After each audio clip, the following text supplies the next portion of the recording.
And I joyfully and proudly turn the microphone over to my esteemed colleague, a real pioneer, Dr. Goldhamer.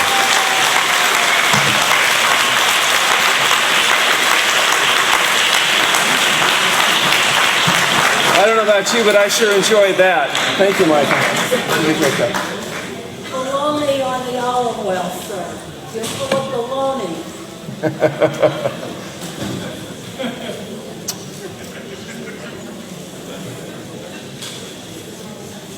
As Dr. Clapper said, we both work at the True North Health Center in Santa Rosa, California. It's an unusual healthcare practice because we do have an integrative group. We have medical doctors, naturopaths, chiropractors, psychologists working together on these basic principles that we believe in to help people recover their health.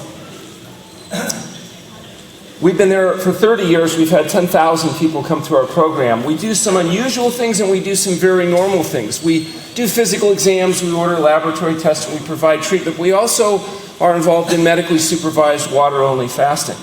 And so some of our patients will go through periods of water fasting from 5 up to 40 days. And we'll talk a little bit in a few minutes about some of the things that we see and why we do what we do. The facility uses nutritional medicine principles, so we're using a vegan, what we call a SOS-free diet. SOS, as you know, is the international symbol of danger. It also stands for sugar, oil, and salt. So none of our foods use any added sugar, oil, or salt. We have a very talented chef, Ramses Bravo, who was very traditionally trained. He was 4 years at the Greenbrier Inn, and then he was 4 years as executive chef at the Kenwood Inn before we managed to convince him to join our establishment. And he does a very good job, and he has a brand new book called Bravo, Vegan SOS-Free Recipes. This is an unusual cookbook because not only does the food look and taste great, but it is completely vegan and free of all sugar, oil, and salt. And the recipes are simple enough that even I can make them.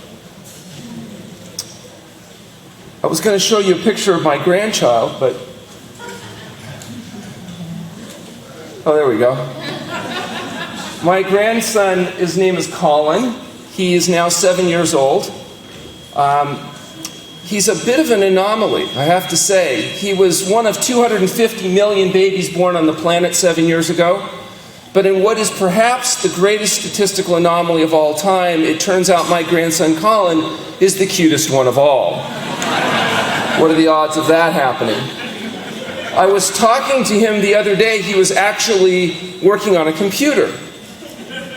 And he was asking, if I was familiar with the program that he was working on.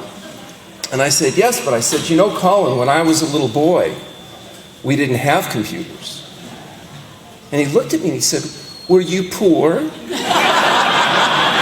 I said, no, we weren't poor, but they didn't have computers. He said, Grandpa, when you were a little boy, did they have electricity? I told him my friend Thomas discovered it. Not everybody eats like we do in the United States. In Chad, the food you see in front of the family represents their average family food intake. In Bhutan, in Ecuador,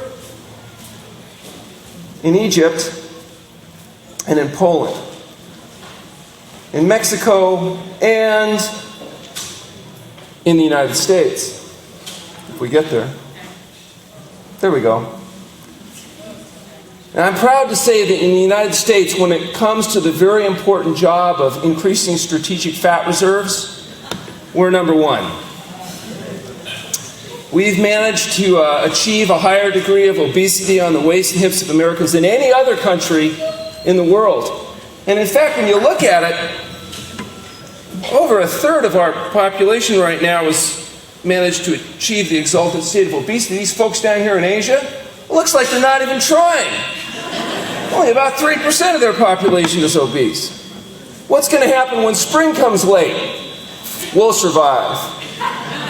In 1986, a little bit after I started practice, this is the percentage of the population of the entire state that had achieved obesity, that is a BMI greater than 30. By 1990, numbers had started to change. By 97, you notice that we had to come up with another color because we managed to get 25%, over 20% of the state to be obese. Want to come up here?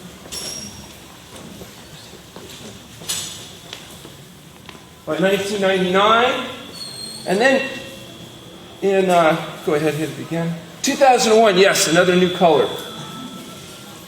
A year later, a year later, a year later, a year later, another new color.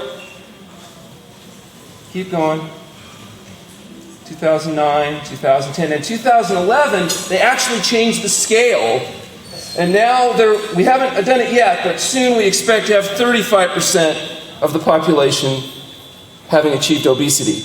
We are definitely changing our physiology, and our physiognomy, I should say. Even the hardware that we use is becoming inadequate. Some people say we're going to need appliances in order to be able to compensate for our anatomical changes. It's changing our fashion, it's affecting our teenagers, it's affecting our children. And it's not just an aesthetic change, it's a massive health change, as Dr. Clapper was explaining. And if you look statistically at things like, for example, diabetes, there's a proportional increase in the incidence of conditions like diabetes that pretty well mirrors the increase in obesity, because the same thing that leads to the cause of obesity contributes to the cause of diabetes.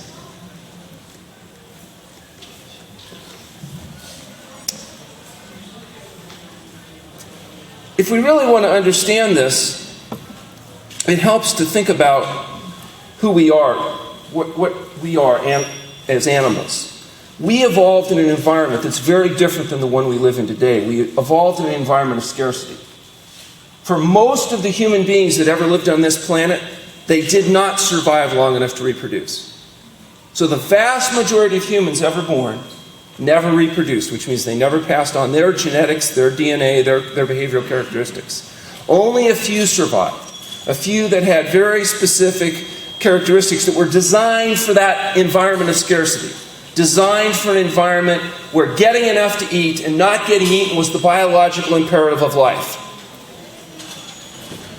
The humans that survived in large part because we were tremendous innovators. We've used tools for over 1 million years. We've used fire to heat our food to provide light and protection for over 500,000 years. We've been cooking food longer than we've been humans in this form. 100,000 years ago, we discovered language, which turned out to be the most powerful tool the planet's ever seen. It's allowed us to accumulate and pass on information in a geometric fashion. You could spend an entire lifetime trying to figure something out, but by listening to somebody speak, you can gain the power of their knowledge. But none of those innovations allowed us to thrive. We survived, but just barely. The human population during that time, as you'll see, didn't change very much until about 10 or 12,000 years ago, when somebody made the connection between the seed and the plant, and agriculture was discovered. Agriculture allowed us to transform ourselves from nomadic creatures that wandered around hunting and gathering, struggling to survive, into people that could settle down in one area. We dramatically increased the caloric density that was available to us, and as a consequence, our population began to increase. I took this picture in Bhutan just a few years ago, where 93% of the country are still subsistence farmers.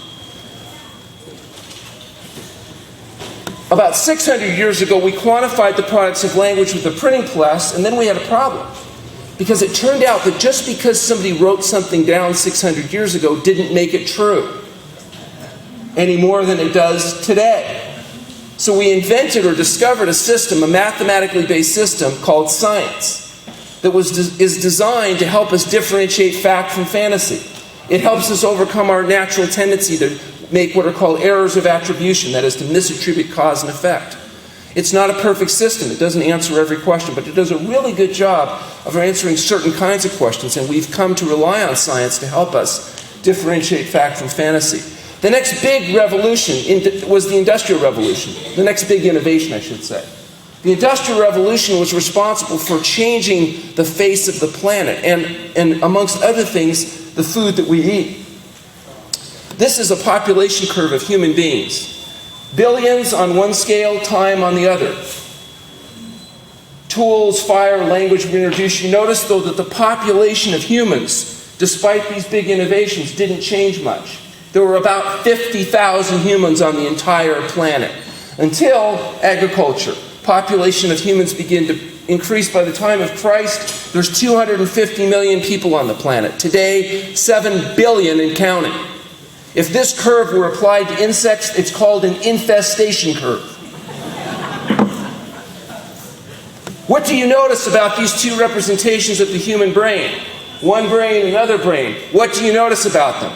One represents the brain of a human being 100,000 years ago. The other, a brain today. They're exactly the same. Anthropologists tell us there's no morphological difference, functionally, anatomical, or otherwise, between a human today, a human about 100,000 years ago. Which means that the central controlling mechanism of your body, the mechanism that helps you make your decisions, that tells you what tastes good, feels good, is exactly the same brain that was present in human beings 100,000 years ago. Your brain was designed not for the environment today, but for the environment of our ancient ancestors. And this is where we get into trouble. And this explains much of the problems that we see in relationship to our diet and lifestyle choices. Because you see, the brain directs the body. It tells the body what to do. And it does it through chemical means. One of the chemicals that's a dominant factor in influencing human behavior is dopamine. Dopamine is responsible for an experience you know as pleasure. When you experience pleasure, in large part it's because dopamine is being secreted by cells in your brain. The more dopamine, the more pleasure. There are two natural behaviors necessary for the human species to survive. We have to get enough to eat, and we have to reproduce. So it makes sense that food and sex would be the natural stimulants of dopamine. Because remember, dopamine's how your brain tells your body what to do. Your brain is rewarding the body for engaging in behaviors that favor survival and reproduction in a natural setting. Food and sex, food and sex, food and sex are the natural stimulants of dopamine, unless you happen to be a male, in which case, then it's sex and food. Whether it's food and sex or sex and food, those are the natural stimulants. That's what the body's designed to reward you. When you eat, when you have sex, it rewards you. Can you imagine? What if you were not rewarded for eating? What if you didn't like to eat? Do you think our species would have survived?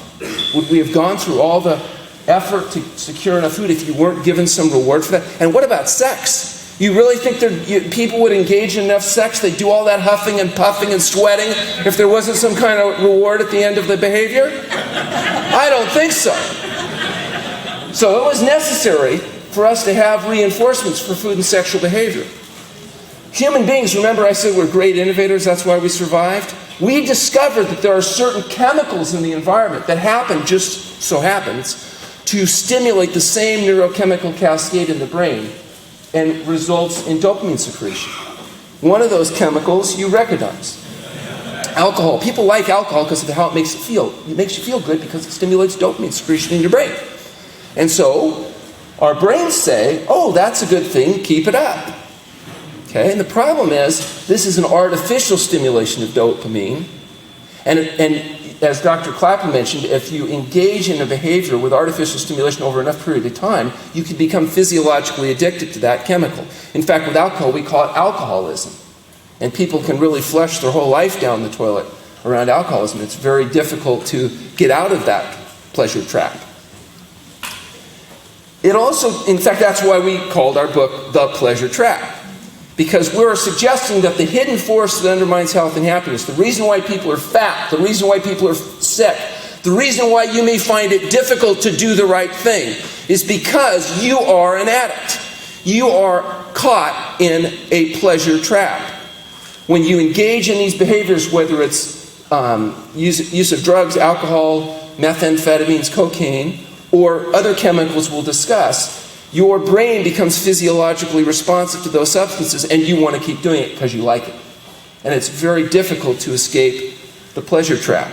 In fact, we suggest it's the hidden force that undermines health and happiness.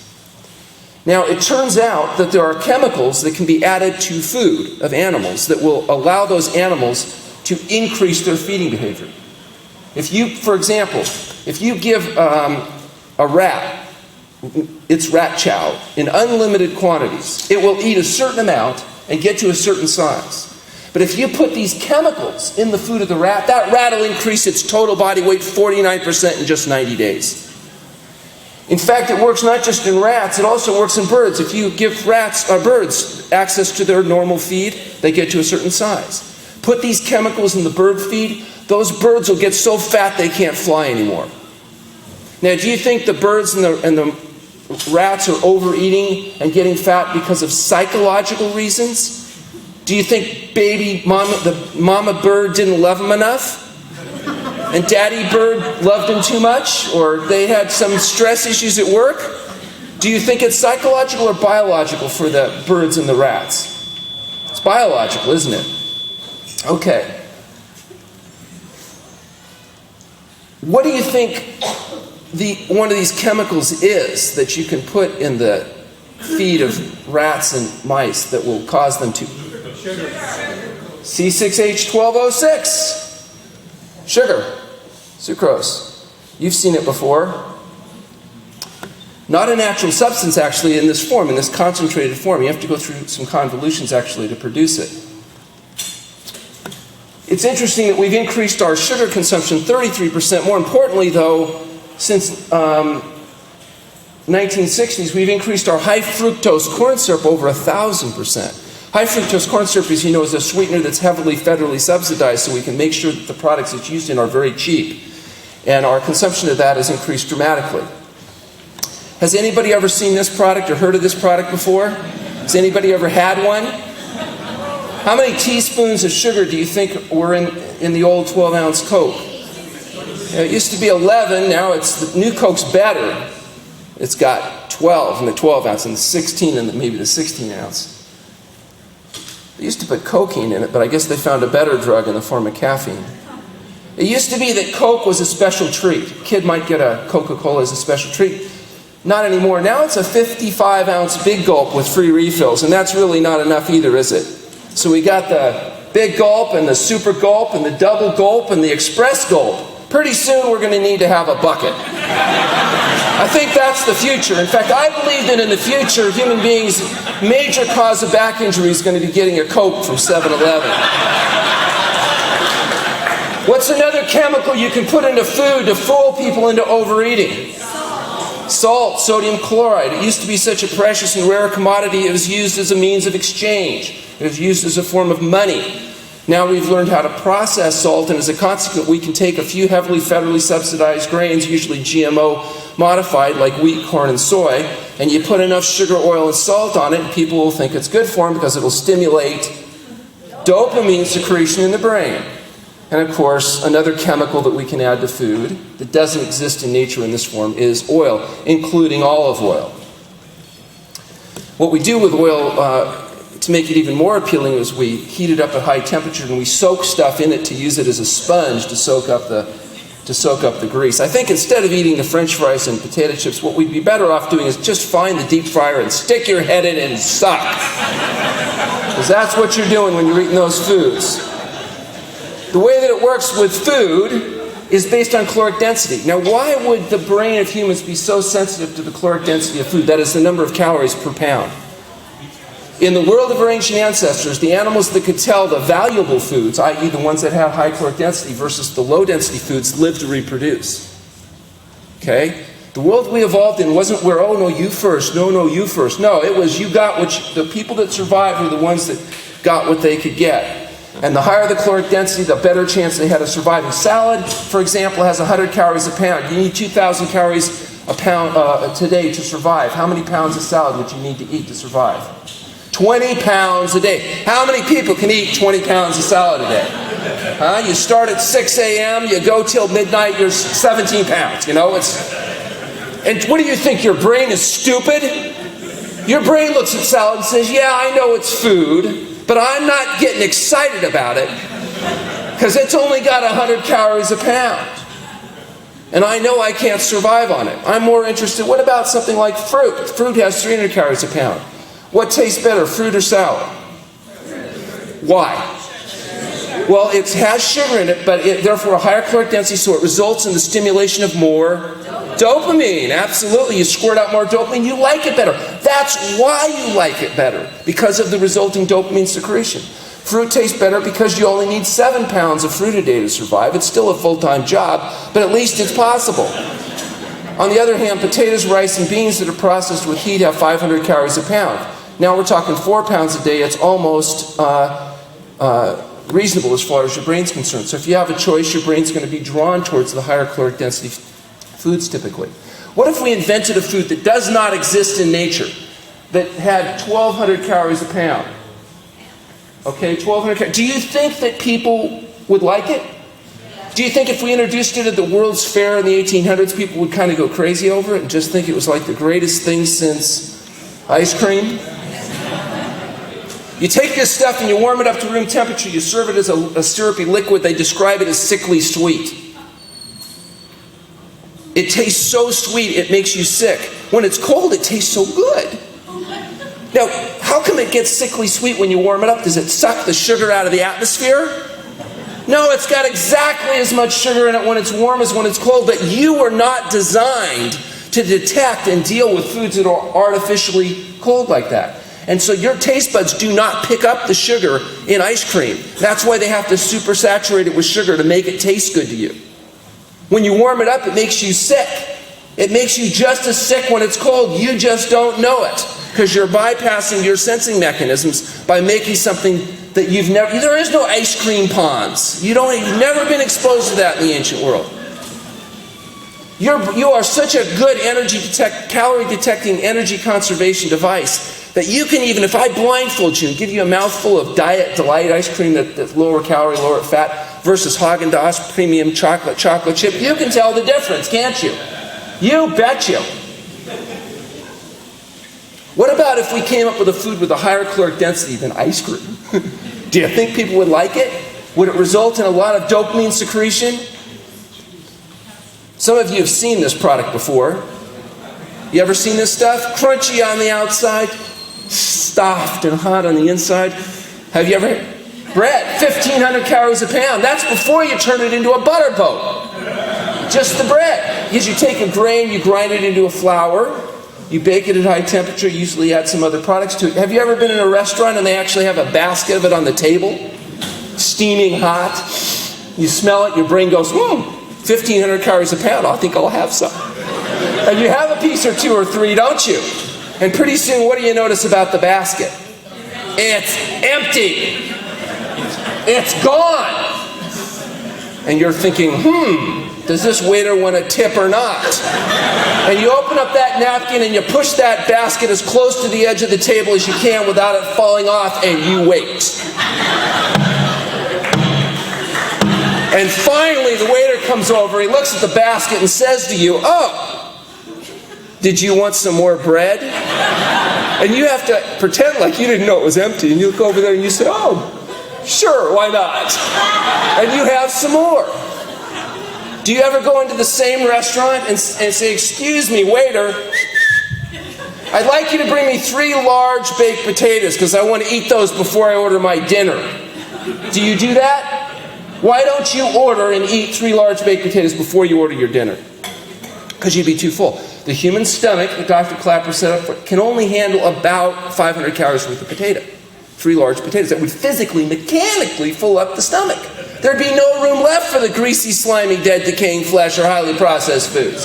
So you don't order those 3 large baked potatoes because you couldn't do it. But the same amount of calories of bread, 1/3 the stomach. Only 1/3. There's plenty of room left for all that other stuff. What about, well, we said pure sugar, 1,800 calories a pound. Do you think it's appealing? Do you think you could take almost anything, put enough sugar on it, and people would think it's edible? What about dark chocolate? Organic chocolate? Blessed by the guru chocolate at 2,500 calories per pound. Do you think that might result in some dopamine stimulation? What tastes better, salad or chocolate? You think that's like a cultural thing? If we took 1,000 people, mouthful of salad, mouthful of chocolate, you think they could tell the difference? There was a survey done of women, not men, just women, and they asked women, which would you rather do? Have mad, hot, passionate sex or eat chocolate? The most common two responses were, what kind of chocolate and how many pieces are we talking about? 2,500 calories. Listen, you want chocolate? No problem. Just change the form you use it. Melt it down, rub it all over your belly and hips where it's going to end up, and then at least you can wash it off and not carry it around all week. Potatoes taste good, but potato chips taste great. Potato chips have 2,500 calories a pound. Notice the red subliminal teaching technique. Potatoes have 500 calories a pound. Potato chips have 5 times the caloric density, more dopamine secretion. Okay? 93% of all calories consumed in industrialized countries today come from either dead decaying flesh, meat, fish, fowl, eggs, or dairy products, or pleasure trap chemicals, oil, salt, and sugar. 93% of all calories consumed are animal foods or highly processed foods. Now, I know some of you are vegetarians. Some of you are vegans, natural optimists. You're looking there saying, 7%? Well, there's still hope. Let's keep hope alive. I don't mean to be raining on your parade, but of that 7%, 1/3 of it is just one vegetable called potatoes, found mostly in potato chips and French fries. Okay, fruits and vegetables no longer make a statistically significant part of the diet of people living in America. They are the decoration on the plate. And that's exactly what you'd expect to happen if you understand the principles in the pleasure trap. Now, if you're an alcoholic and you go to the Betty Ford Center and you spend 30 days and $40,000 to go through a 12-step program, and you go to 90 visits in 90 days to a 12-step outpatient program, and you have family support, do you know what the failure rate is? It's over 70%. And that's the most effective treatment program data that I've seen. So that means 7 out of 10 will fail. If you're obese and you go to a physician and you say, "Doctor, I'd like you to help me lose weight and keep it off." When the doctor's finished laughing, he will know that that is an almost complete waste of his time, because the failure rate exceeds 97%. I don't care what treatment program you use. Because what we are doing is we're not really giving people an accurate perception of the pleasure trap. What we're saying, it's the equivalent of telling alcoholics, well, look, you're an alcoholic, you need to learn to drink moderately. So just drink beer and wine, you'll be fine. Put your alcohol in a smaller cup. Swish it around in your mouth, put your fork down between each bite, you won't be a drunk anymore. What do we tell alcoholics? Abstain. Yeah, they have to learn each and every day how to not drink alcohol. That's the only way out of that pleasure trap. What do we tell obese patients? Well, put your food on a smaller plate. Okay? Change the color of your meat from red to white. Okay? We lie to them. The reality is that people that are caught in the dietary pleasure trap, that are artificially stimulating their brains with oil, salt, and sugar, will not achieve and maintain their normal weight as long as they continue to eat oil, salt, and sugar. It'll be a lifelong battle. We need to tell them to stop eating those chemicals that are artificially fooling their brain, and then the problem is solved. It's not what people want to hear, though, anymore. Do you think alcoholics like it if you go up and say, "You're a drunk, your life sucks, you need to quit drinking"? Do they go, "Oh, it's the alcohol? I had no idea. Thank you so much."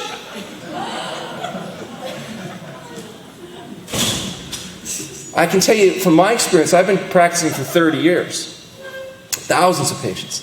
Asking people to adopt a vegan, SOS-free diet is the most difficult thing they'll ever do in their life. It is exceptionally difficult. Because you live in a world designed to make you fat, sick, and miserable and give you what you want, not what you need. And what you want is dopamine. And so whether you realize it or not, the chances are, if you're struggling with weight, for example, you have to come to terms with your own addiction.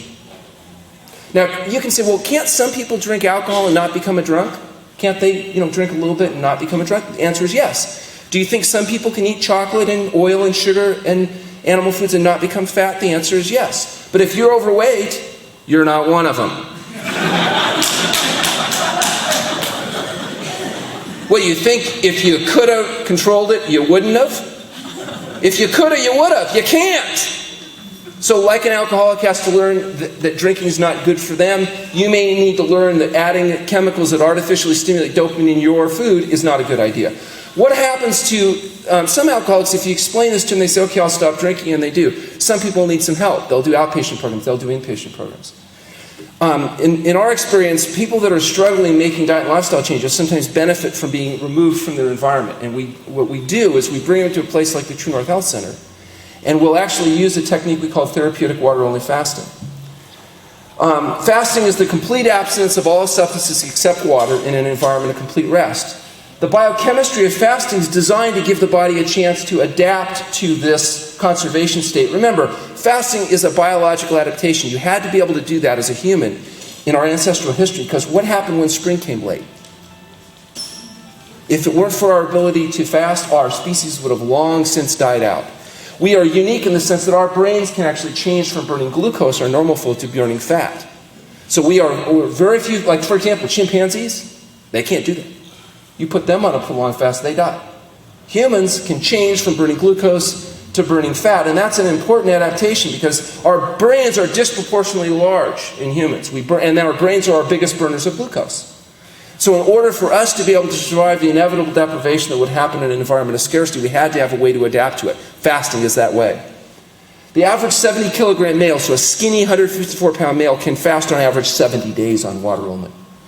70 days.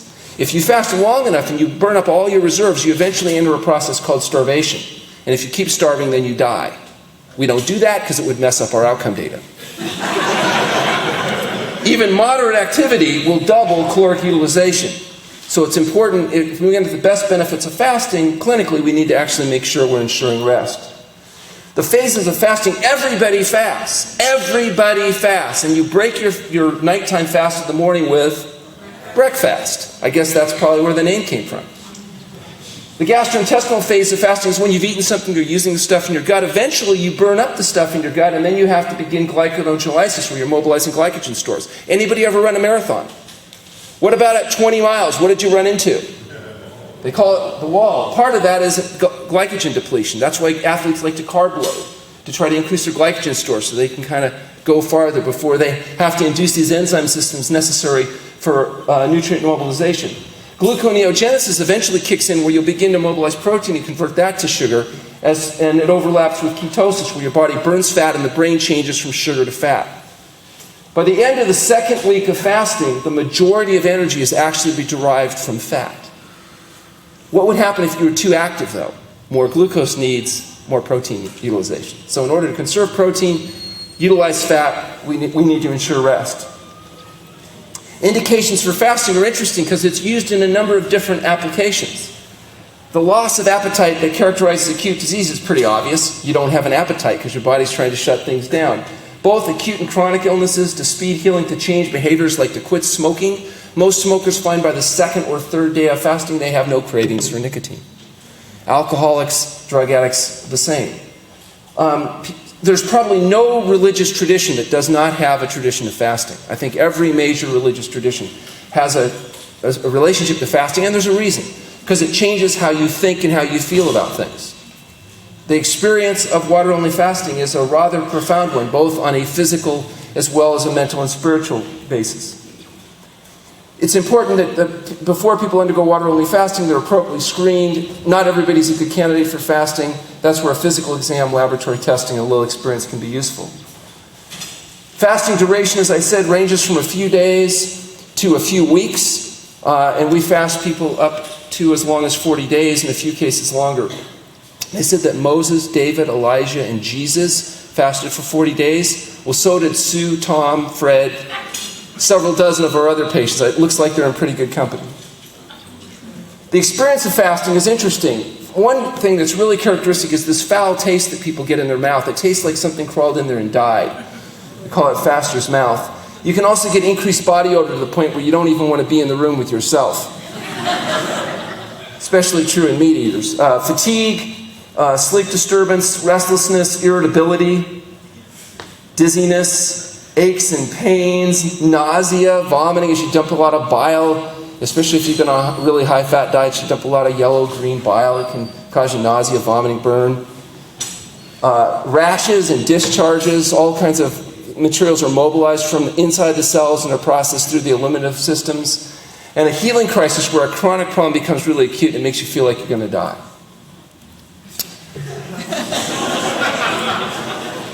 You know, I have to tell you, I had a patient once. This woman was referred by a physician in Clear Lake.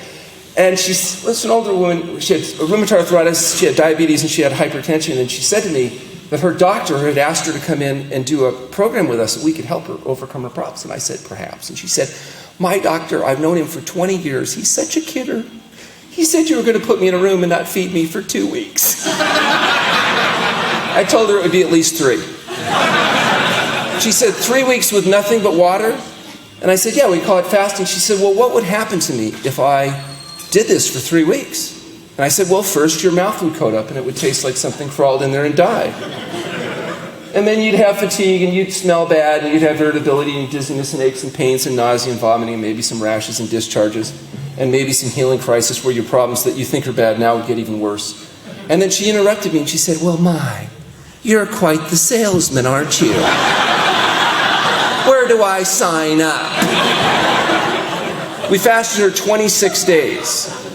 And obviously I'm telling you this story, she had a good result. It wouldn't make a very good story if, well, she did all that, it didn't do any good. I sent her back to her physician who called me when he saw her. He was amazed because she obviously lost a lot of weight, she was off her medication, she was out of pain.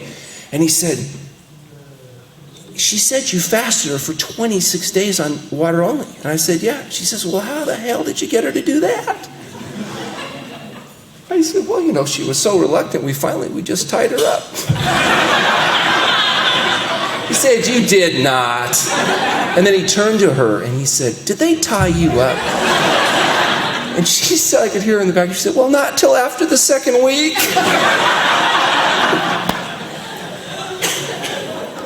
We published a study with our colleague T. Colin Campbell from Cornell University, one of my heroes. He came to us because he was actually the first scientist to discover dioxin, the active agent in Agent Orange. And in the process of messing with that stuff, apparently got pretty good exposure, developed some problems later in his life, came to us to do fasting because he was aware of fasting, and fortunately for us, got well.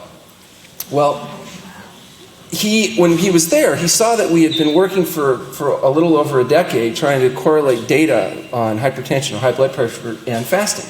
We had been diligently collecting and sorting data on consecutive patients with high blood pressure. And he got really excited by the results and he decided he was going to help us get it published. So he took the data back to Cornell and he helped us publish a paper in an index journal where we had 174 consecutive patients with high blood pressure and 174 people achieved normal blood pressure without medication.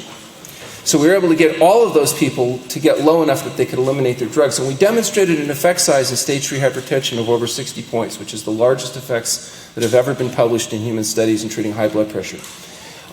We later were able to publish a second study looking at borderline hypertension with similar results, and eventually published a paper looking at not just the clinical outcomes, but cost of care outcomes in union members that were provided care at our facility as part of their health benefits. And what it turned out was that it was cheaper to actually get people healthy than it was to treat their hypertension and diabetes and cut off their feet and give them hospitalizations. How is it possible that doing nothing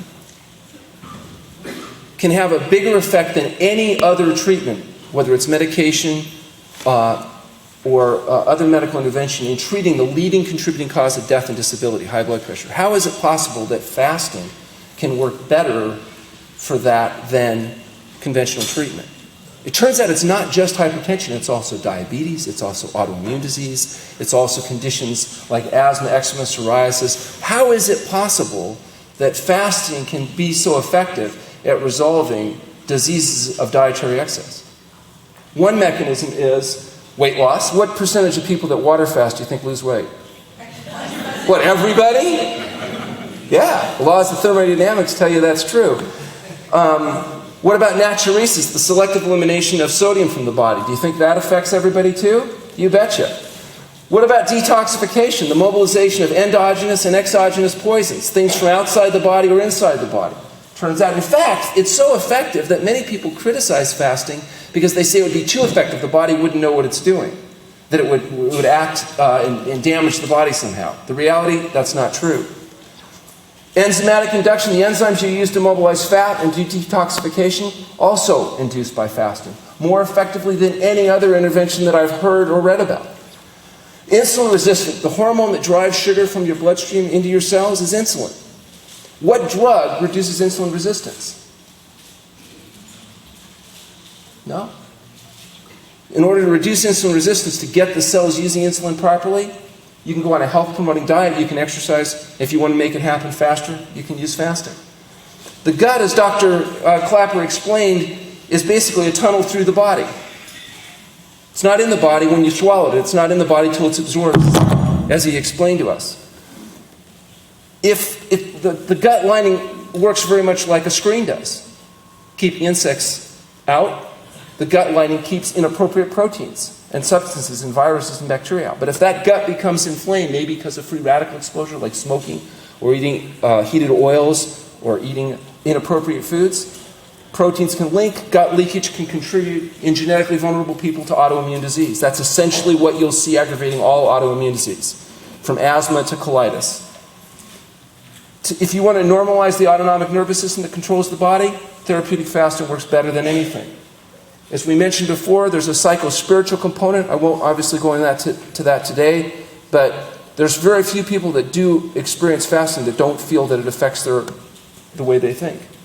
The immune system, unlike what most people would fear, that if they fast, they'll, quote, starve, and therefore it'll suppress the immune system, all objective measures of immunological function tend to be enhanced in fasting, from helper killer T-cell activity to neutrophil phagocytosis. And probably the biggest and the final thing I'll point out is that if you want to get to the point where good foods taste good, you can either eat good foods over a long enough period of time, or you can go through a period of therapeutic fasting. When you fast, good foods start to taste good. I'm obviously out of time. I want to thank you for your attention. Dr. Clapper has his videos here. Our publisher has the Pleasure Trap and the Bravo Cookbook. We'll be around afterwards if you have any other questions. Thank you very much. Hi, let me have the mic.